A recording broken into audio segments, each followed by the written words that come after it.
Hello guys मु आज आज पहुंच जाइए लिंगराज मंदिर पाखे रथ कि समय भितर टणा हम कि समय भितर रथ टणा हम कि समय पर रथ टणा देखो प्रिपारेसन सब आरंभ हो गला बर्तमान किसी मुहूर्त पर रथ टणा हम लिंगराज प्रभु लिंगराज रुंकुणा रथ किसी समय मध्य भिड़ा हम भक्त मैंने धीरे धीरे रुंड हवा बसिले किसी समय पर रथ भिड़ा हम महाप्रभुଙ୍କର ପଣା ଭୋଗରେ ଆବାଜିତ କରି ମହାପ୍ରଭୁଙ୍କ ଆସନକୁ ଡାକି ନେବେ ଏବଂ ତାଙ୍କୁ ସେଠି ବସେଇ ମହାପ୍ରଭୁଙ୍କ ଅନେକ ଯୋଉ ଉପଚାର ମାନେ ବାକି ରହିଥିବ ସେଠି ମହାପ୍ରଭୁଙ୍କର ସେଇ ତା ପରବର୍ତ୍ତୀ ପୂଜାର୍ଚ୍ଚନା ଚାଲିବ ଏବଂ ମହାପ୍ରଭୁଙ୍କ ଭୋଗ ନୈବେଦ୍ୟ ଆରମ୍ଭ ହେବ। ତେଣୁ ପ୍ରତ୍ୟେକ ବ୍ୟକ୍ତି ଯେତେ ମହାପ୍ରଭୁ ଆଜି ବଲ୍ଲଭ କହି ଆସିଛନ୍ତି ଅନ୍ୟ ଭୋଗ କାହିଁ ହୁଏ ନା ଯେତେବେଳେ ଆପଣ ଗୋଟେ ଯାତ୍ରାକୁ ଯାଉଥିବେ ଯୋଉ ଘରକୁ ଯାଉଥିବେ ସେଠି ଆପଣ କଣ କରୁଥିବେ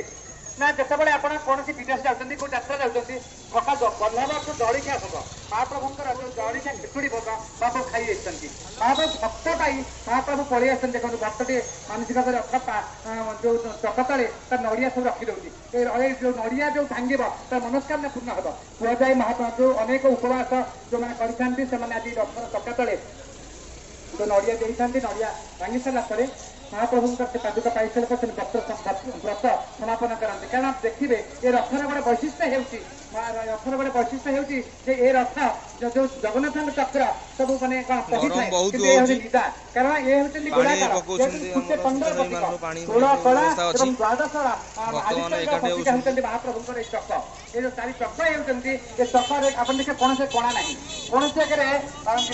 ତେଣୁ ମହାପ୍ରଭୁଙ୍କର ଏଇ ଯାତ୍ରାଟା ସବୁ ଅନନ୍ୟ କଥା ରହିଛି ଅନନ୍ୟ କଥା ରହିଛି। ମହାପ୍ରଭୁ ହଉଛନ୍ତି ତିନି ଆଖି କଣ ନା ସୂର୍ଯ୍ୟ ଜଗନ୍ନାଥଙ୍କ ଦି ଆଖିକୁ କିଛି ସମୟ ପରେ ଭିଡ଼ା ହବ।